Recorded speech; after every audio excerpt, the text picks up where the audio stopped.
O Brasil tem a maior fuga de capital da história. Eu fui ministro da Fazenda, do Itamar Franco, e criei esse indicador. No governo Bolsonaro, fugiram do Brasil 150 bilhões de dólares. O efeito prático disso, isso é a maior fuga de capital da história. O efeito prático disso é que o Bolsonaro empobreceu o Brasil, tomando pelo valor da nossa moeda, 47%. Esse é o tamanho da desvalorização cambial entre os 3,70 do dia que o Bolsonaro tomou posse e os 4,50 e subindo da cotação de ontem. Notícia urgente, 16 horas 21 minutos aqui no CNN 360. Depois de mais de um século de parceria e de negócios, a montadora Ford decidiu que vai encerrar a produção de veículos no Brasil. Atenção, é notícia urgente. A Ford Glória Vanik, depois de mais de um século, decidiu que vai parar de produzir veículos no Brasil e também anuncia o encerramento, o fechamento de suas fábricas, pelo menos 3 fábricas aqui no Brasil. Vejam, qual é a lógica no Brasil hoje? A lógica do Brasil é a seguinte: existe o Manual do Bom Moço Internacional, que é desregulamentar, privatizar, diminuir o Estado, demitir o Estado de qualquer intrusão no domínio econômico, porque, neste caso, o capital estrangeiro vem em socorro do Brasil e vai financiar o nosso desenvolvimento. Esse é o pensamento que está em domínio no Brasil desde o Fernando Henrique. Que o Paulo Guedes é a mesma coisa, o mesmo pensamento, rigorosamente. O Meirelles pensa a mesma coisa, o Paulo Guedes pensa a mesma coisa, o Levi, que a Dilma nomeou para o Ministério da Fazenda, pensa a mesma coisa. E a grande questão, Ederson, isso é que me choca, é que simplesmente não há um precedente internacional, sequer umzinho, onde isso de fato existiu. Ou seja, intoxicação ideológica vendido como ciência boa. Você diz assim, mas tem um país do mundo, pequena Singapura foi assim. Não foi assim. Qual é o país do mundo onde aconteceu? Na África, na Oceania, na Ásia, na Europa, no leste, na Europa do Oeste, nas Américas. Nenhum país, nenhum sequer.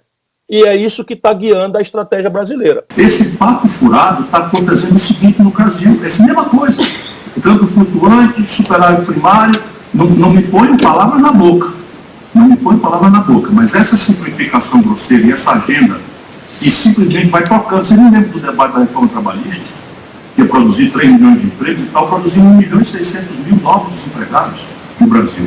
Hoje, quem não quiser fechar o olho, o Brasil está produzindo gente carregando uma sacola nas costas, se arriscando aí às pressas nas motocicletas da noite do Brasil, para ganhar R$5 por emprego. Se duvidar, vão voltar à escravidão. Porque assim o Brasil vai voltar a crescer. Aí faz a selvageria e o Brasil tomba. Não cresce nada. Eles não prestam conta porque eles são eles mesmos.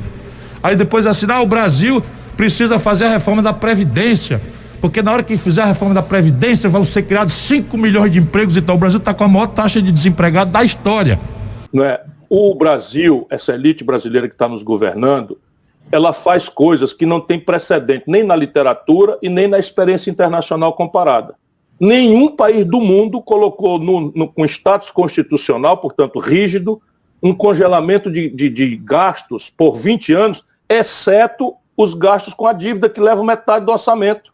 Juro, rolagem, não é? De dívida, está livre. Então vamos supor que a gente quisesse fazer essa coisa muito, muito genial de resolver problema de desequilíbrio fiscal por uma lei. Né? Só os idiotas do Brasil é que conseguem e vão ao poder e fazem esse tipo de coisa. Não tem nenhum país do mundo. Nos Estados Unidos, eles fazem por lei anual, tipo a lei orçamentária, um limite para todos os gastos, dívida inclusive. E aí, quando dá o limite, o governo é obrigado a parar e há uma tensão de redesenhar ano a ano as estruturas de gasto e receita, né, com o Congresso Nacional americano. Não é nada disso aqui. O cara pega, congela, não mexe na receita, vem uma pandemia, a gente cria um orçamento de guerra, senão o Brasil já estava na violação do teto. Sabe quanto é que é o déficit esse ano, Perdigão? 930 bilhões de reais, 8 vezes o maior da história. Sabe quanto é que vai ser o ano que vem? A metade disso. E os caras não querem fazer nada para aumentar a receita. Por quê? Porque é interdição ideológica. Nós precisamos colocar na cabeça do povo que ele tem que ajudar no próximo governo ou talvez pressionar agora, mas o próximo governo nós temos que votar em deputados que tenham compromisso de revogar o teto de gastos. E revogar o teto de gastos não significa afrouxar, não. Eu não tenho um dia de desequilíbrio na minha vida. Fui ministro da Fazenda, comandei a economia do Brasil, governei o 8º estado brasileiro, governei a 5ª cidade brasileira, não tenho um dia de desequilíbrio. E aí a gente tem que todo dia, com muita humildade, mostrar para o capitalista brasileiro que o capitalismo moderno se afirma no consumo de massas. Não é do bom macarrão de Ribeirão Preto, mas no consumo de grandes multidões. E o consumo só existe se houver renda para o povo. Eles estão destruindo a renda do povo com esse receituário estúpido, com essas reformas mal pensadas, sem precedente internacional, sem retaguarda teórica. Agora mesmo, se você for olhar, Zé Fernando, as contas da Previdência estão destruídas. Por quê? Porque o maior efeito da tal reforma da Previdência foi empurrar para a informalidade uma gigantesca quantidade de brasileiros. Ou seja, a receita da Previdência despencou e agora o buraco da Previdência, depois da reforma da Previdência, aumentou profundamente. Vejo muitas pessoas, cegas pelo fanatismo, que querem colocar a responsabilidade do que está acontecendo agora, totalmente na pandemia, mas se esquecem que, em 2019, antes da pandemia chegar, o Brasil já estava caindo. Só quem não quer ver. Eu, por exemplo, tenho procurado falar, horas a fio nas universidades, o Brasil perdeu, nos 10 meses de governo Bolsonaro Guedes, 25 bilhões de dólares de fuga de capitais na Bolsa de Valores. 25 bilhões. O investimento direto estrangeiro no Brasil está sendo desinvestido. Quem duvidar é só tomar notícia da fábrica da Ford, que depois de 52 anos acabou de fechar no ABC Paulista. E as razões são as mais óbvias, mas algumas delas saltam aos olhos, pelo menos duas. A primeira, faz 6 anos que o aparelho produtivo brasileiro está com capacidade instalada ociosa de mais de 25%. Haveria investimento para expandir a oferta de um setor qualquer, cuja capacidade atualmente instalada só vende 66%, 70% do que é capaz de produzir? Ninguém precisa ser economista, nem muito menos prêmio Nobel, para entender que se eu tenho capacidade de produzir 100 geladeiras, só estou produzindo 70, ninguém vai abrir uma fábrica nova de produzir 30 geladeiras novas, porque as que estão aí não estão vendendo. E a segunda razão é o colapso do endividamento, que é o assunto que logo mais, daqui Vossa Excelência vai naturalmente evoluir para esse assunto. Porque qual é a fronteira entre o indivíduo, a família, e a microempresa familiar, que está registrada como PJ, que está no Simples e que está endividada também? São 5.500.000, só que elas respondem por 7 em cada 10 empregos no nosso país. Então essas duas razões não permitem, se não houver políticas públicas para consertar isto, e aí você tem um endividamento de 1.4 trilhões.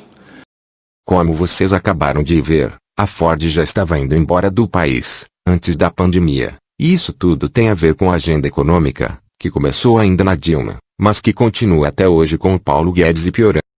Porque eles não entenderam, os capitalistas brasileiros, que o capitalismo moderno funciona com o consumo de massa. E o consumo de massa supõe renda.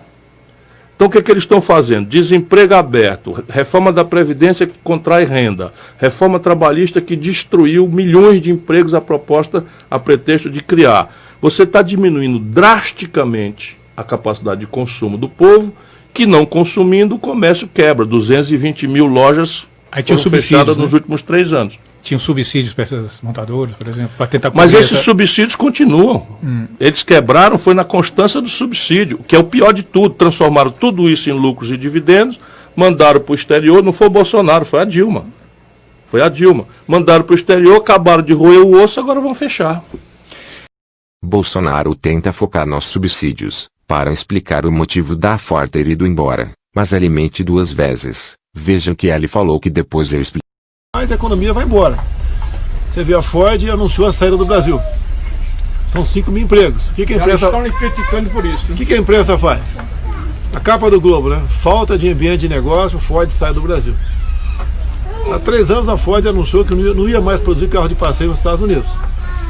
E o falta de ambiente de negócio, na verdade, eles tiveram subsídios nossos ao longo dos últimos anos de 20 bilhões de reais. Queriam renovar subsídios para fazer carro para vender. Agora tem a concorrência também aí, chinesa, né, entre outros. Então saiu porque num ambiente de negócio Quando você não tem lucro, você fecha. Assim é na vida em casa nossa. Vai perder emprego, tem uma pessoa ajudando ele, vai demitir aquela pessoa. Mas o que a Ford quer? Faltou a Ford dizer a verdade, né? Querem subsídios.